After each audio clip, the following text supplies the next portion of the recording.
Hey loves, this is Bobby and I'm here with another video.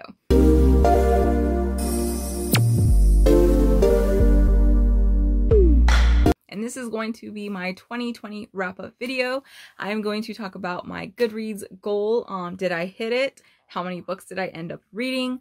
I'm going to go over the 10 most disappointing books that I read this year, the 10 best books that I read this year, as well as my goals for 2021. So let's get started.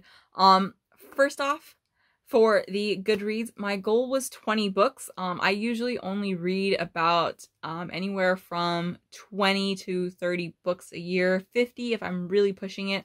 But the last few years, I just kept getting less and less. And well, I didn't know the world was going to be, you know, in a pandemic and I was going to have 8 months of doing absolutely nothing. So yeah, I did hit my reading goal of 20 books because I came in at a total of 175 books. Yeah. This is novels, this is comic books, graphic novels, audiobooks. This is just everything because books are books, and if you don't agree with that, you can see yourself out because yeah, I don't play any of the elitist crap in here. I read some amazing books, like holy crap, I had so many great books this year, but I never thought I would be able to. My goal has always been to want to read 100 books in a year, but it just was not something that I would do. But getting into audiobooks and I think it was like June or July when I got into audiobooks, that just really helped. And then I'm able to listen to the audiobooks while I'm at work because I am back at work now. And that's 8 hours where I'm able to listen to a book. So I can get in like I can get in like about one book a day usually on audiobook, depending on length, sometimes a book and a half. So yes, like I've been pumping out these books and I've loved so many of them. So break down my Goodreads. So I came in at let's see here, it was 175 of 20 and I read 60,005 pages. Yeah, that 5 is kind of irritating me, but yeah, wow. I wish it broke down how many hours in audio you listen to, because I'm really curious about that since I did listen to so many audiobooks and I didn't physically like flip a page.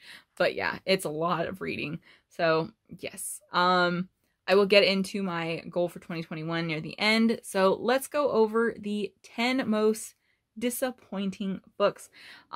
I always see people having to do a disclaimer before they talk about books they didn't like.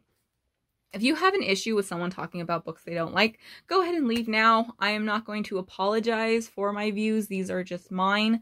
I didn't hate these. Like, most of these are 3-star books. It was just books that I had super high expectations for. They had a lot of hype around them and I just didn't like them. So if someone not liking your book is like the end of the world for you, then you should probably stay off the internet, because yeah, but that's just so unhealthy. Like, dude, come on, like, trust me. I love hearing when people don't like books I liked, because I like to know why we have different opinions. If you're gonna have an issue, you can go ahead and fast forward or you can leave.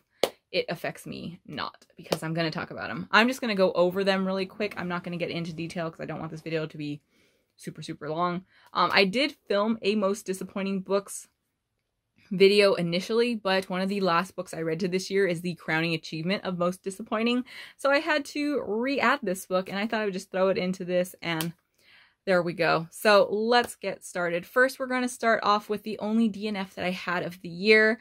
I just couldn't do it at all, and that is The Future of Another Timeline by Anali Newitz.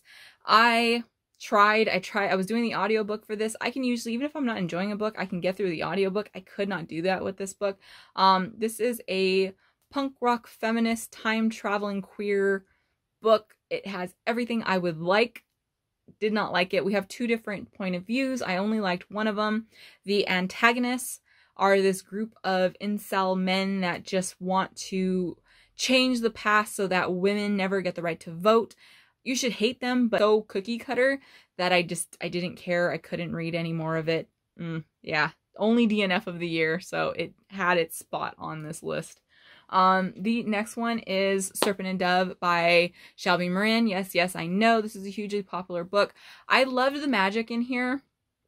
I liked the character of Coco, and My favorite part though was the magic. I adored the magic in here. I thought it was really cool because it's a very give and take type of thing. You have to give up something to be able to use magic. I really loved that. Like you can give up, you know, your sense of touch, your sense of smell, your, you know, like something like that. It's really cool.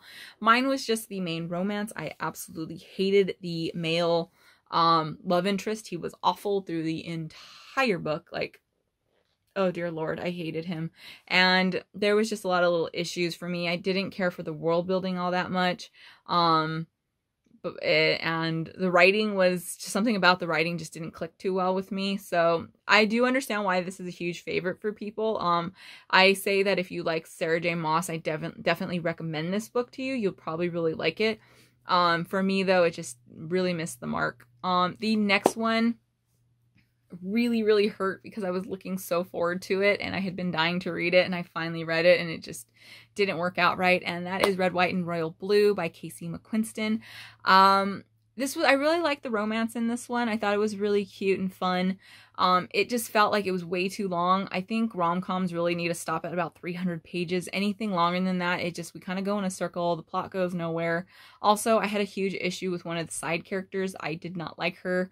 There was a whole scene in there with her, which really is what brought the rating down for me, because it came off very condescending and gross and borderline homophobic, and for a book that is queer, written by a queer author, it came off very tone deaf, and no. It was fun though. I do still recommend people check this one out. I'm still really interested in the author. I know they're coming out with another book, I think this year, maybe next year, but I'm very interested in it. It sounds super cute. Like I said, I really like the writing. I really like the main romance and everything, and the kind of tropey feel of everything about it. It was just, I had a lot of little things that just did not click with me personally. So yeah, it just went with 3 stars. I was very sad about this one. The next one was another super disappointing one, and that is Cersei by Madeline Miller. I love Song of Achilles. It is one of the books on my absolute all-time favorite shelf. It's one of the few books that's ever made me cry. So I went into this with the hugest of expectations, because I was just expecting this really emotional connection like I had with Song of Achilles. It just didn't happen with Cersei. The writing is still very beautiful. It's just emotion-wise, it was so dry for me. I even started off with the audiobook, switched to the physical, went back to the audiobook, trying to see if maybe it was just one or the other. No. It read like a textbook to me, and it just, I was so disappointed in this one, because I wanted to like it so bad, and I just went in and I had been dying to read it, and it just, no. So yeah, Cersei though, I liked all the interaction with the different Greek mythological figures and everything. It was just, I didn't get any emotion from it, and that's what really just kind of had to put it on this list for. The next one is another really hugely popular fan favorite type of book. I always hear so many good things about it. I had it on my shelf for a long time, and I picked it up because when I joined booktube, I kept hearing it mentioned. I'm like, okay, this sounds like something I would like, and that is the Ember in the Ashes by Sabat here. This is a YA borderline. I would say this is like one of those, it says YA, but I would definitely put this on the adult fantasy. I didn't like anything about this book. I didn't care for the characters. It's not that I didn't care. I didn't care for the characters. I didn't care for the plot. I didn't care for the world. I didn't care for the magic. I didn't care for the kind of romance almost. I don't know. I still don't understand if that was supposed to be a romance or not.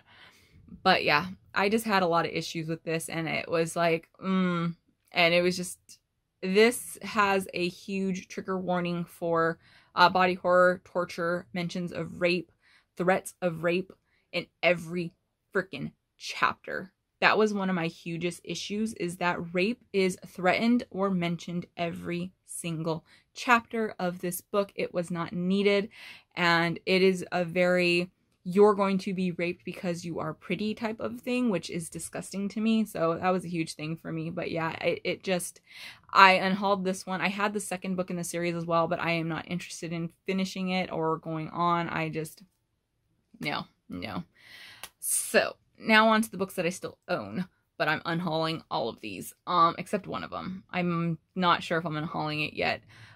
This next one, I will link my rant to this if I can remember to link it, because I'm not going to get into it because I will get very, very, very pissed off if I do. And that is, it's not like it's a secret by Misa Sakura. This is a YA LGBT contemporary. We follow the story of a young Japanese girl who thinks her dad is having an affair, is forced to leave her school and all her friends to move to a different state. When she gets there, though, she ends up falling in love with a young girl who is a Mexican American. I expected so much because this was like a sapphic romance with two people of color, which is not something we ever get, and especially two different races. I, expected a lot of social commentary, especially to deal with racism and stuff. We do get that, but it is handled so horribly. This book is the most tone-deaf book I have ever read. I have never wanted to throw a book out so bad in my life. If you've noticed one thing, I will still recommend these other books that I don't like, because I understand that, I know certain people will like them. Like with Serpent and Dove, if you like Sarah J. Maas, I recommend it. If you like An Ember and an Ash, you'd probably like one of these other books that's on these, or vice versa with them. This is one of those books where I literally do not recommend to anybody because it is just tone deaf, and I got so mad about it as a Latina myself. Yeah, there is a 5-page rant that is just full of the most disgusting racism in it, said by the character of Sana to her girlfriend, Jamie. Yes. And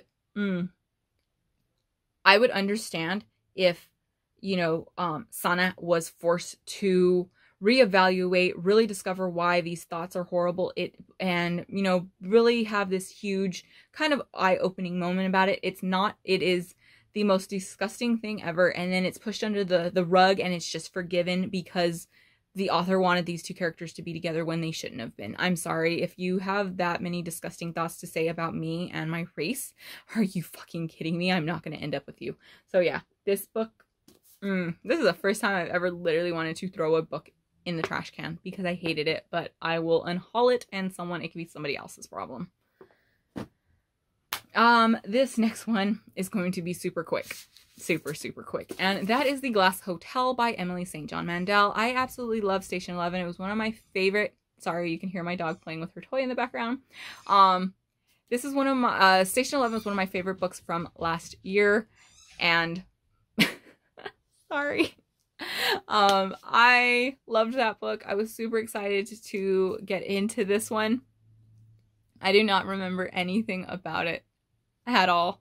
Like, I'm not even being sarcastic. I don't remember anything that happens. I legit had to reread the summary on the front flap to remember what this book is about, but it's just no. And then I did a vlog about this, and I had to do the vlog immediately after finishing it because I didn't remember anything that happened in this book. I was like, I need to talk about it because I'm not going to remember. I forgot I read this book, like legit. Like nothing. All I remember is that it's supposed to be a murder mystery type of thing, but we are given, or it's supposed to have like this big mystery element to it, but we are told exactly what the mystery is in the beginning of the book. Like the first, like it's even in the flap, like kind of what happened. And then the entire, because this is broken up into 3 parts, the second part does not need to be in here. Like you could take out that entire second part of the book and you will miss absolutely nothing. It'll change the story in no way, shape, or form. Yeah, oh my goodness, this book. I can't even be mad at it because I don't remember anything that happened. Okay, this next one is another huge fan favorite, but I haven't written off the series, so there's that. And that is The City of Brass by S.A. Chakraborty. I am so sorry. I've looked up how to say this name when I was originally reading it, and I still kept butchering it. It's just like will not stick in my head, and I feel awful about it because I have a last name that no one can say either. So it's like I always feel bad when I can't pronounce a name because I know what that feels like. But when it came to this book, okay, positive things first. I loved the world building in this. And I actually really enjoyed the romance in it. One of the romance, because we end up with like a love triangle, which I'll get into that.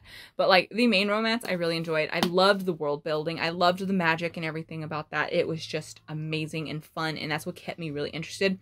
My issues with this is the main character is touted as this super street smart, she can outsmart anybody, she's so clever person. She makes the stupidest decisions and ever. Like, don't tell me someone is street smart and then they're stupider than a freaking box of rocks.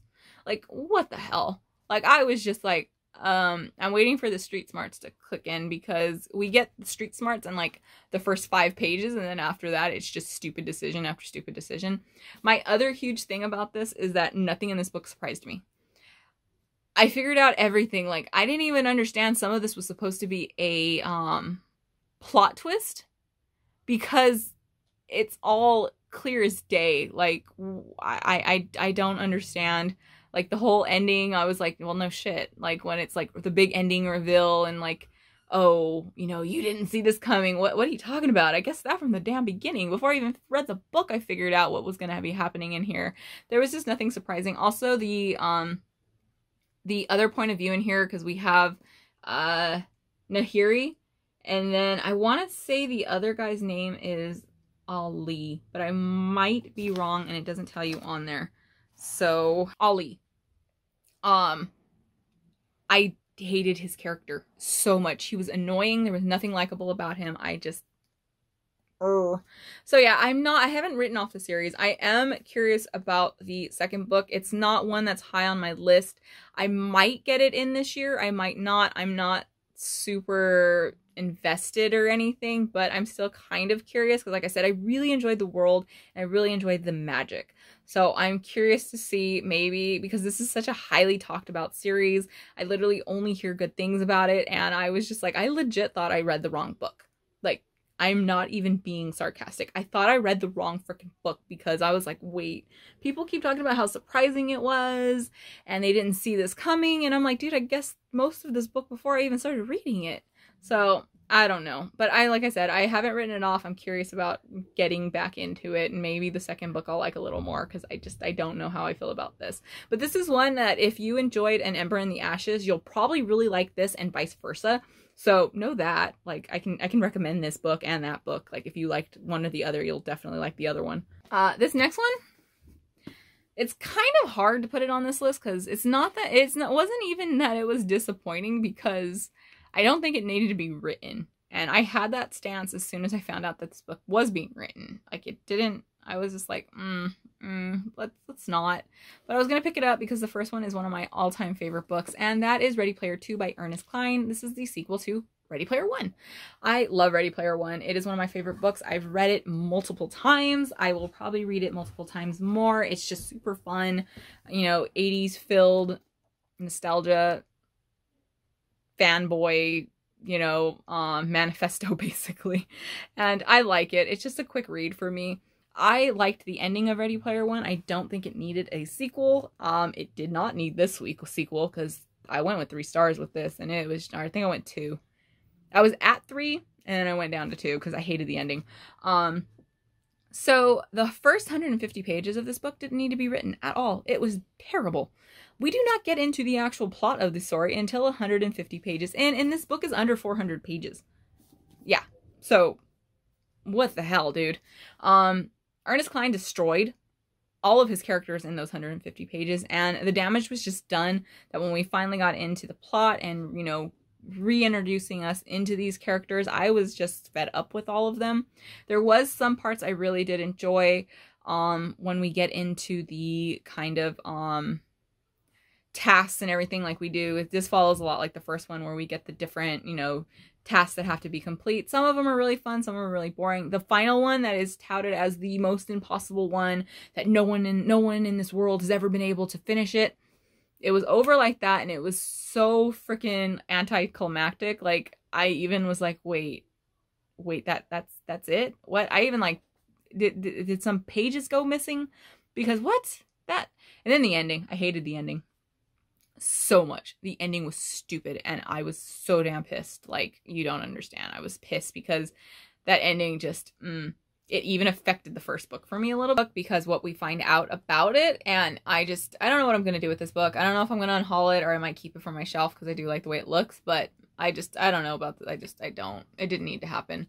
This next book is the reason why I had to refilm this video because, of course, I filmed, most disappointing book. And then the very next book that I read after it became the most disappointing book of the year for me. So yeah, that was of course going to happen. Why did I ever think otherwise? And that is, yes, get the pitchforks, The Priory of the Orange Tree by Samantha Shannon.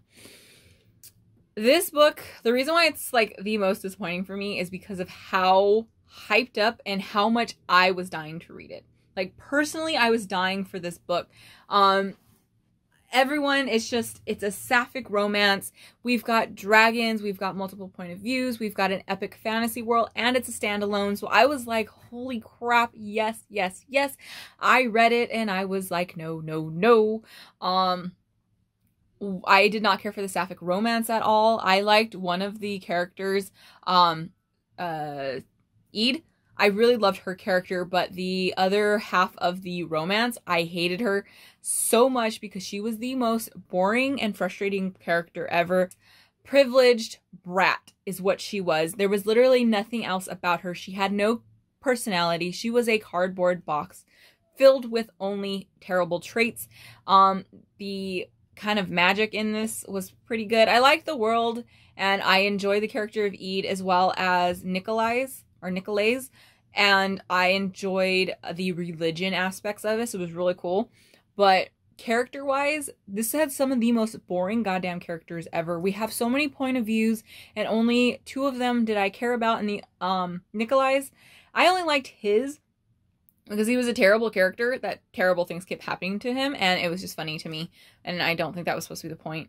My biggest issue was the fact that this is, with all these strong female characters, none of them had personalities. They were super dull. And then when it came to the symbolism of what ended up saving the world, pissed me off. Yeah, you can watch the vlog for that one. And I was like, are you fucking kidding me? Really? All these strong female characters, well, supposedly strong female characters, because literally none of them had personalities for me to like consider any of them strong except Ede. And the world was saved. Spoiler, not really, but the symbol of a dick was what saved the world. So yeah, there was just so many issues. And then the dragons. Don't get me started on the dragons because everyone talks about how this is a dragon book. This is not a dragon book. This is a book that has dragons mentioned in it. They have literally the smallest part. We never dive really into the dragons. They are mentioned here and there. And we even get like fire-breathing dragons and water dragons. And that's just still like bare minimum dragons is mentioned in the stamp book. And then the villain is known as the Nameless One. So yeah, I had just a lot of issues with this book. It didn't live up to any form of hype for me. I will unhaul that book at some point. Someone else can enjoy it because it just was not for me. I'm interested in the writing though. It's that very flowery writing that I liked. So I'm curious about the author's other books because I know she has a series called the something season. I've got it somewhere on my shelves. But I'm curious about her writing still, so I haven't written her off or anything. So now on to the fun part. Let's go into my top 10 books of the year. The first 5 aren't in any particular order. The top 5 though are, and one of these was a surprise that it made it on here because ho ho ho, but oh my goodness, I loved it. So I'm not going to go into any detail. You can watch my vlogs or let me know if you want me to talk about any of these in depth and I'll do a different video. I'm just trying to get through these really fast. So to start off, we'll go with like, this was one of the first kind of earlier books that I read this year and I fell in love with it because it was a total random buy for me. I've talked about it a ton of times on my channel, and that is The Merciful Crow by Margaret Owen. I loved this book. I loved the characters, the world building. This is one of those books I recommend, but like For me, it's one of my favorites, but a lot of people seem to be disappointed when they read it. So, like, I'm fine with that. Like, that's cool with me. Like, I love it. I still recommend it. I really enjoy the world. This has, like, a more deeper set magic system, and it's really political and stuff like that, but I really enjoy that. I really love the romance. It's really tropey and kind of cliche, but it was just so much fun. I enjoyed everything about this. I loved the first and the second book in the series, but this first one just really, really did it for me. Everything about it was just amazing, as well as the fact that this is LGBT, and it has where LGBT is normalized in this world, and I love that. I just love absolutely everything about this book. It was such a surprise for me, and I will be rereading this series this year. The next one was one of the middle grades. I don't read middle grade very often, and this was a cover buy for me. I thought it was just a beautiful cover, and then I started hearing about it, and I'm like, you know what, let's read this. And I was so taken back by it, and that is The Girl Who Drank the Moon by Kelly Barnhill. You guys, this is such a beautiful story. It is lovely and dark, and so, like, some parts are just heartbreaking and horrible. Like, it is a dark book for this being. That's the one thing I like about middle grade when it comes to some of these, where they don't pull back, like, oh, kids won't be able to, you know, they shouldn't be, you know, how do I put this? Like, kids, like, oh, let's make it a little fluffy for them. No, this has some very hard-hitting moments in it, and I was just taken back, like, holy crap, this reads a lot more like a young adult than, there goes my dog. There goes my dog. It was just beautiful. I did the audiobook for this one, and I fully on recommend the audiobook because the narrator has some of the best voice work. It was just phenomenal. I recommend this for kids. I recommend this for adults. I recommend this to teenagers. It was just beautiful. The magic in here is wonderful. Just absolutely everything. I loved it. This is one of those books that reminds me why I love magic and fantasy so much, and it is just, like, it's just beautiful, but at the same time, it's got these really, really dark elements to it, and it was just, this is one of those books that, like, any age could really enjoy, and I loved it so damn much. This next one was a series that I got into, and the entire series was 5 stars. It was amazing and just fun, and it made me really appreciate audiobooks as well as, you know, physical formats, because I did this as a dual. I listened to the audiobooks while I read along with the physical books. And the Illuminae Files by Amy Kaufman and Jay Kristoff. This is a young adult sci-fi, and it is crazy. We have the different type of medias in here. We've got like emails, we've got chats, we've got countdowns, and then when you listen to the audiobook, it's full cast with sound effects, and it is just amazing. It is so immersive and just freaking awesome. I can't pick which part I would like more of it, because these just work hand in hand. The audiobook and the physical book work hand in hand so damn well. It's like, holy crap. Yes, yes, yes, yes, yes. All 3 books, because it's Illuminae, Gemina, and Obsidio. All of them were awesome. We followed different main characters from book to book, and I loved it. I could not get enough of it. I could definitely see myself wanting to do a reread of this series, because it was just, it was great. The next one is more author than this one is book-wise, but it was more author. Like, I fell in love with this author's work, and that is Junji Ito, specifically Uzumaki. I loved this book. It was full of body horror and creepiness and weird, and half of it didn't make sense to me until I really thought about it, and it was just great. I also read Tomi as well as Gaio by Junji Ito, and I loved all of it. They are very cool. The artwork is phenomenal. Let's see here. Make sure I don't have anything. Like, it's just really weird, really awesome. I fell in freaking love. I want everything by Junji Ito now. Like, I need it all, because I can't get enough. It is just, the body horror though, like, I love body horror, and the amount in here, like, there was one scene in this book where I had to, like, oh, whoa, wow, because I got to think about pregnancy. It creeps me the hell out, and there's this whole section about that, and it just, yeah, it did things, and it freaked me out. The next one is A series I really loved, but this first one just absolutely blew me away, and that is Sleeping Giants by Sylvain Nouvelle. I loved this damn book. I ended up going with the audiobook, and this is one of those books where if audiobooks is an option for you, I 100% recommend it, because this is told in interview format. As you can... Trying to make sure I don't get anything. So as you can see, we've got different interviews. The main character is this mystery man that we don't know anything about, and I loved it. I loved all the books. The final book fell just a little flat for me, but there are some novellas that go along with these that you can go onto the author's website and you can download all of them. The last novella, holy crap. It blew me away. It had me screaming at the top of my lungs and freaking out because it was so good. But this is just a crazy sci-fi series. I find this a really easy sci-fi to get into. Like if you're interested in sci-fi and you're kind of worried about like really heavy actual like science in it, this is a great like kind of gateway to it. I found it really easy. This is what really kicked off me wanting to get more into sci-fi. I've always loved sci-fi movies, but when it comes to sci-fi books, I don't usually dive in for some reason, but I finally did, and this was top of my list. I loved everything about this book, the characters, and even though how it is told in interview format, you still get these really deep connections and learn so much about these characters, and it was just, I loved it so damn much. So into the top 5. This first one, I actually just finished the 3rd book in the series, and it actually affects the first book for me because I'm going to go back and re-rate the first book, because originally it was a 4-star book for me, and all I did was bitch about it for like months. I bitched about the first book, and I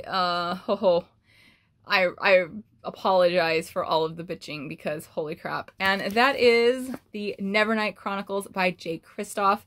I fell in love with this. I hated the first 50 pages, and then all I did was complain about this book, and then it came... Oh, sorry, you can totally hear my dog in the back with that freaking squeaky toy. I just couldn't get enough. The final book, it literally like addresses the reader because of the way this is told.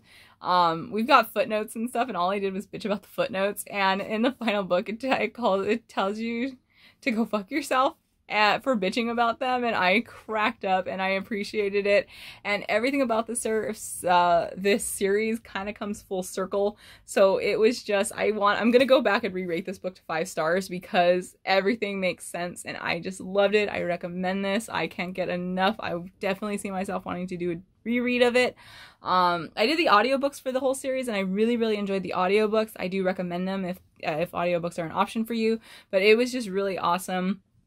The first book, we've got a assassin murder school kind of cult religion. The second book, we get these gladiator fight to the death type of tournaments, and then in the third book we get pirates. So it's just holy crap. The romance in here, I got really attached to it. The characters, I got attached to it. The plot, everything. Like, I was invested, and I am so glad I ended up finishing this and really giving it a shot because I almost DNF'd it. I am so glad I didn't. The next one is one of the feel-good books that I read. Oh my goodness, I loved it. It got me emotional because it was just so sweet and pure and just happy, and it made me happy while I was reading it. I'm like sitting there washing dishes, and I'm just like, this is so sweet. And that is The House in the Cerulean Sea by T.J. Cloon.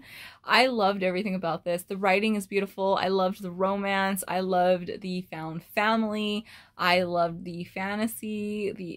Just absolutely everything about this series was so, I mean, this book was so cute, and I will definitely be rereading it. I couldn't get enough. Like, this is just everything I could have wanted in a book that was just cute. Like, it's tropey and cute and fun and feel good. And sometimes with a lot of these books that I read are really like either heavy fantasy or kind of horror and stuff like that. Sometimes I just want like this palate cleanser of cuteness, and this was it, and I loved it so much. Next one was, I didn't know what to expect from this book, like, at all. Like, when it came to this book, I heard so many different things about it from people, and I didn't know what to expect, and holy crap, it blew me away. And that is Gideon the Ninth by Tasman Moyer. I adored this book. I love the character of Gideon so much. She is like the love of my life, and the character of Harrowhawk is the love of my life. This is lesbian necromancers in space, and it is insane. Half of this book I was like, what the hell am I reading? But it's awesome. I was cheering, I was invested, I loved the characters. The ending freaking messed me up. The second book I loved it just as much. This one might have eased up to, they're both 5 stars. This one might have, Gideon though, eased up just a little bit, because when it came to Harrow the Ninth, I was confused 90% of that book, but you're supposed to be confused that book. But everything came around and I loved every moment of it. But just something about Gideon the Ninth. Oh, I want to reread this series. I need to reread this book. I can't wait for the 3rd book in the series. Just everything about this was just phenomenal. And yes, read it. If you're unsure, this is one of those books where you have to read for yourself. Like, you can't go to reviews for this, because this is one of those books where you're either going to love it or you're going to hate it, and there's no way to tell until you've actually read it. So yes, pick it up, read it, do it.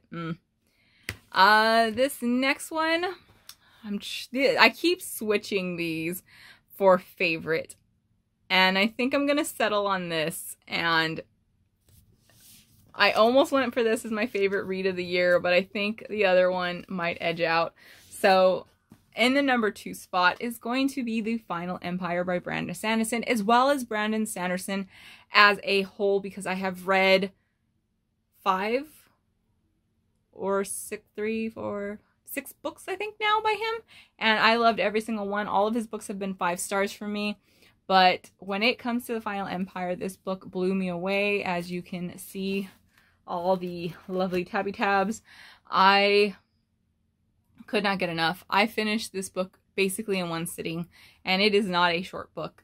This tops in at almost about 650 pages, I think, and I couldn't stop. I did the audiobooks. I love his books. His narrators are wonderful. His world is amazing. His magic systems are amazing. I love his religions. I love everything about his writing. This is a great way to, if you're interested in adult fiction, but I mean adult fantasy, and with really hard magic systems and like really big world building, but you're nervous in getting into it, I do recommend Brandon Sanderson. I went with Elantris as my first book by him, and I'm really glad I went that way, because it's a really good way to ease into his writing and his world. But The Final Empire was absolutely amazing. I loved the magic. Like I said, just everything. I got so attached to all of the characters. I love the way he builds his relationships between characters. Everything, though, is just phenomenal. I could not get enough. I just finished The Way of the Kings by him, and I am so excited to get into the rest of that series. So I'm really glad I went the way that I went with reading his books, but this one just really stuck with me. I can definitely see myself wanting to reread the whole series, but if not the whole series and I just kind of want to get easy into him again, I would definitely see myself rereading this specific book many times, because it's just, holy crap. So for the top spot of my favorite book of the year, I agonized over this because I could not decide, but I'm very happy with my choice. It is a full series, and I will talk about the Pacific book, though, because it took me a long time to pick one, and that is Every Heart a Doorway by Sean McGuire. This is the Wayward Children series by Sean McGuire. I absolutely adored this. The first book is great, but my favorite book, because I read the entire series, which is 5 books. The next book is coming out in 2021 in January. I've already pre-ordered my copy. This is an amazing beginning. I loved all of them. I couldn't pick a favorite book. This one was my favorite for a while, but then after really thinking about it, I think it's the 5th book.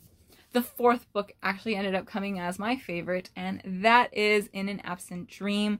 I love this book, and it's funny because I have talked about it before. This is the book that I was actually least excited to read about, because the character that we follow in here is one we are introduced with Every Heart a Doorway. and they're not really talked about all that much. They're kind of just one of the background characters. So I was kind of like not super attached or anything. So I was curious because so far all the books had been amazing. But when we actually dive in and when this book ends, it just killed me because you know what's going to happen to the main character, because this is a prequel. So we already know where this character is going. So to know their ending already, like the farther we go in and the more attached I got to the character, I was just devastated because I knew what was going to happen to them. And it's just, this was so beautifully written. Their world is amazing because each one of these have different type of worlds to them. And hers is one of a goblin market, and it is of fair trade. We have to have equal value for things. And something about that just always gets me. I don't know what it is. But it's a give and take, and I loved it. I loved everything about this one. This is my favorite in the series. This was my favorite book of the year, and it is a short story. These are all novellas. They are all, I think 150 pages, maybe just over 150 pages, but none of them reach 200. So yes, this though, top book, it gets the shining spot of #1. So there we go. Those were the disappointing. Those were the best. Now to wrap this video up, I'm going to go over my 2021 goals. So let's do this. My Goodreads goal is going to be 100 books. I will definitely, I hope, pass this. I don't know, but I don't want to go any higher. Because even though I didn't really start reading really heavily until, I want to say May, of this last year, and I managed to get 175 books in. I don't want to put a huge pressure because it's not a huge deal for me. I feel like I could do 100. If I don't reach 100, it's not like the end of the world for me or anything. Like I don't freak out and push myself like, oh my god, I have to do it. No, that's not me. I want to do 100. I feel like I can, especially with the audiobooks and then how many comics and everything I read and graphic novels. So for me now, that feels like a very solid number that if I hit it, I will be super excited. If I go over, obviously I'll be ecstatic. But if I don't hit it, it's not a huge deal. But I went with 100. My next one is my kind of personal goals for me. I want to finish series that I have started, which I'm already off to a great start because I am going to be finishing the Shadow of the Fox series as one of my very first books of 2021. So that'll be wrapping up another series. But I'm terrible about starting series and never finishing them. So my big goal is to finally finish these series, especially series that I have started already years ago or a while ago and I never got around. The Toll is one I'm still working on, which is the last book in the Scythe. I can't remember the name of the actual series name, but yeah, The Toll I still got to do. That was like one of my goals from last year and I didn't do it, but I'll get to it eventually. I also want to read more sci-fi as well as more LGBT books, and I want to finally get to some of these books that have been on my shelves for years, because I've got books on my shelf that I have owned for like 6 years or more, and I really need to keep unhauling or maybe finding more favorites, but I just don't have room. So I really need to get on top of reading some of these older books and decide even if I want to read them. So unhauling is another huge thing for me because I unhauled a lot of books in 2020 and it helps me feel better because I still buy a lot of books. So I'm getting into that habit, but yeah. The other thing is I'm going to be doing A to Z reading challenge. This is where you read books and with titles going in alphabetical order. I've already hit my first one, which was Anya's Ghost, which was for A, and I will also be reading Bunny, which will be B for this month. I am going in alphabetical order. I won't be jumping around because then I would finish like really fast. Also, it's not like a huge like, oh my god, I gotta finish this right away, because at the rate that I read books, I would finish it probably in February if I did. But I'm really curious. I also love the fact that the word the does count as T. You have to count it. So some of these letters are going to be a little hard on me. So I'm curious on how I'm going to get around that. But yeah, that is a huge goal for mine. Also, I'm going to be trying to do the Pop Sugar reading challenge. I say I'm going to do it every year and I absolutely never do. I always kind of forget about it. But that's a huge thing for me, because that really does, I like their prompts. They always have really good prompts, and I know some of these will get me out of my comfort zone on books, and maybe, you know, just really challenging myself. I've always wanted to do it, so I thought that would be cool. The next one is I want to review more books. I always say I'm going to review books, but my vlogs, I basically review in my vlog, so it's kind of hard for me to like let me do another video talking about the book again. So I want to get into actually reviewing books, as well as leaving real reviews on my Goodreads, because I'm terrible about that. So yeah, reviewing is a huge thing for me. The last one is something I've always wanted to do, and I was gifted this, and I really love the format and everything for it, so I'm really hoping I'm going to stick with it. I'm going to be filling it out hopefully today or tomorrow with the 2 books that I have finished so far this year, and that is I'm going to be doing a reading log or a reading journal. I love watching people do like the bullet journals and all that, but I am not, I won't sit there and do it. Like, I know myself, I'll maybe do 2 books and then never pick it up again. I really like this one because it's got 100 spots. So I feel like that's great. I can honestly get another one if it's like, it's no big deal to me or anything.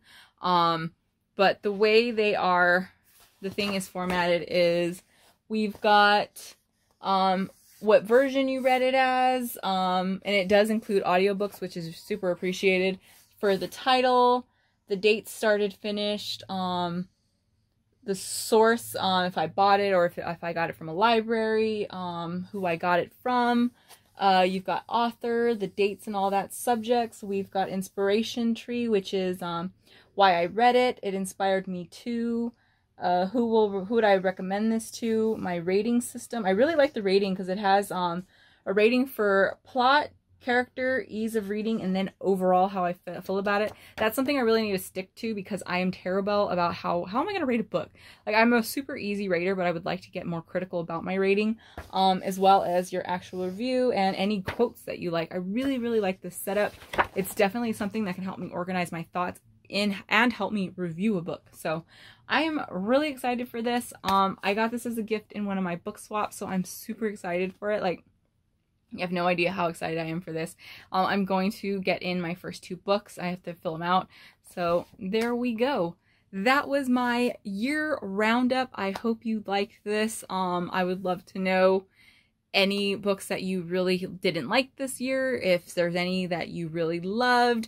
What are some of your goals? Do you take part in the Goodreads or any year-long reading challenges? I would love to know all that. So definitely drop those down below. But there we go. Let's wrap this up, because that's what's what. And as always, I'm Bobby, and happy reading. Bye.